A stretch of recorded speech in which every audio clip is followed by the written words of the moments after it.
తండ్రి మరణాన్ని సింపతిగా మలుచుకొని ఏ విధంగా ప్రవర్తించాడో ఒకటి, తండ్రి మరణం నిర్ధారణ కాకముందే సంతకాలు పెట్టి ముఖ్యమంత్రి పదవి గురించి ఏ విధంగా ప్రయత్నం చేశాడో మనందరికీ తెలిసిన విషయం.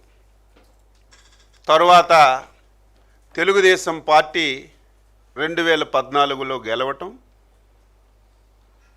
జగన్మోహన్ రెడ్డి తండ్రి సావుని సింపతిగా ఎంపిక చేసుకొని రాష్ట్రం అంతా తిరిగి సింపతి పొంది ఒక్క అవకాశం అని చెప్పి ఎలక్షన్లో వెళ్ళినా ఏ ఒక్కరూ ఆ మగ్దికి నమ్మలేదు, అధికారాన్ని ఇవ్వడానికి ఇష్టపడలేదు.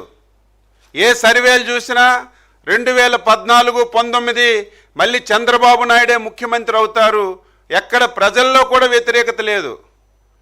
అటువంటి పరిస్థితిలో ముఖ్యమంత్రి పదవి గురించి బాబాయి వైఎస్ వివేకానంద రెడ్డిని అడ్డంగా గొడ్డలతో నరికిన విషయం నేను చెప్పడం కాదు, చిన్న పిల్లవాడికి లేపిన, పడుకున్నవాడికి లేపిన ప్రతి ఒక్కరూ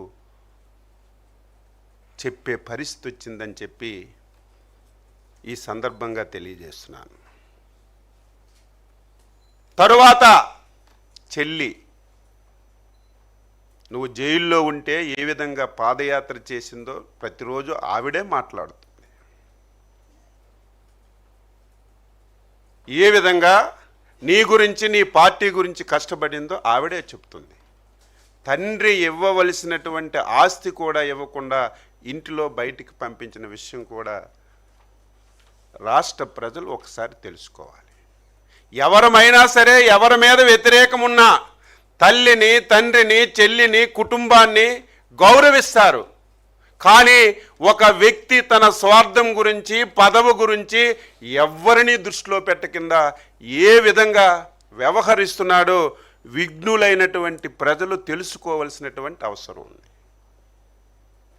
మీ నాన్నగారు మీ చెల్లికి సమాన వాటా ఇమ్మన్నారు, నా సమక్షంలోనే మొత్తం రాసి పెట్టారు, నువ్వు ఇవ్వాలని చెప్పి తల్లి అడిగితే చివరిని తల్లిని కూడా బయటికి పంపించినటువంటి నైజం ఉన్నటువంటి వ్యక్తి జగన్మోహన్ రెడ్డి అని చెప్పి ఈ సందర్భంగా తెలియజేస్తున్నాను.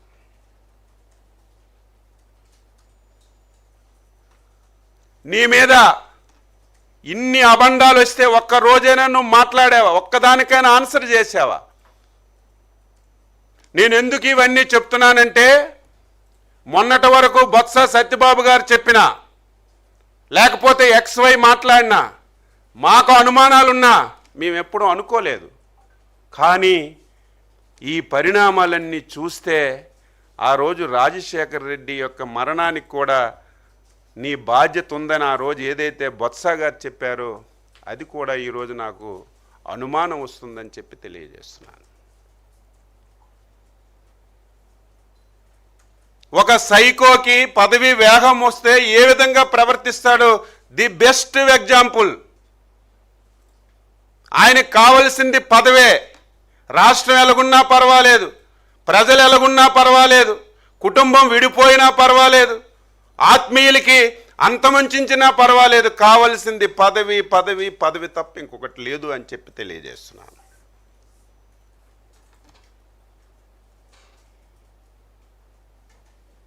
ఈరోజు నువ్వు ఒక ఆలోచన, ఒక సైకోకి నిలకడ ఉండదు. సైకో అంటే నిలకడ ఉన్న మనిషికే సైకో అంటారు.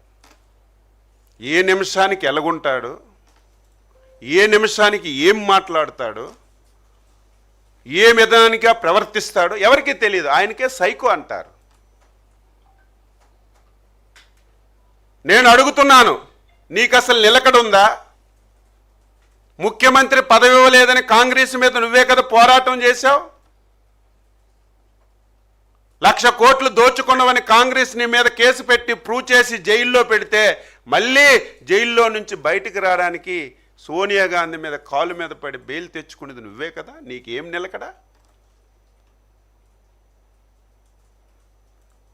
2014లో ఆంధ్రప్రదేశ్ రాష్ట్రం విడిపోయింది.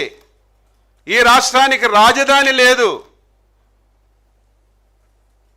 రాజధాని గురించి శాసనసభలో 16 గంటలు చర్చ జరిగితే మీరేదైతే గుంటూరు విజయవాడ మధ్యన అమరావతి రాజధానిని పెట్టారో దానికి మనస వాచ కర్మాన నేను అంగీకరిస్తున్నాను, నాకు సమ్మతం చెప్పినటువంటి నువ్వు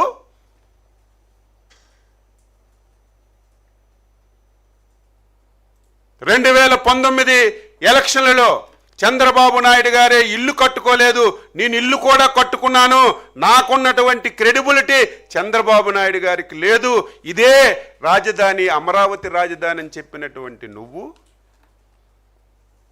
ఎన్నికలైన తర్వాత అధికారంలోకి వచ్చావు. వెంటనే అమరావతి రాజధాని పక్కన పడేసి 3 రాజధానులని చెప్పి పెట్టావు.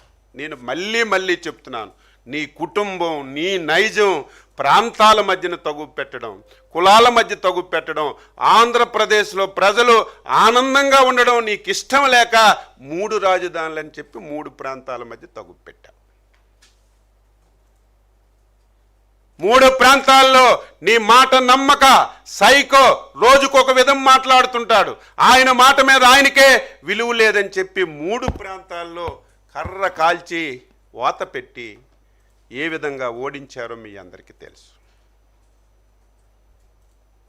మేము ఒక మాట ఇచ్చాం, అప్పుడు ఇప్పుడు ఎప్పుడు కూడా అమరావతి రాజధాని, ఏకైక రాజధాని, రాష్ట్రంలో అన్ని జిల్లాలు సమాంతరంగా అభివృద్ధి చేస్తాం, చేసి చూపిస్తామని చిత్తశుద్ధితో అంకిత భావంతో రాజధానిని అమరావతిలో పెట్టి అన్ని జిల్లాలు సమాంతరంగా అభివృద్ధి చేయాలని చెప్పి నిర్ణయం చేసి ముందుకెళ్తున్న విషయాన్ని కూడా ఈ సందర్భంగా గుర్తు చేస్తున్నాను.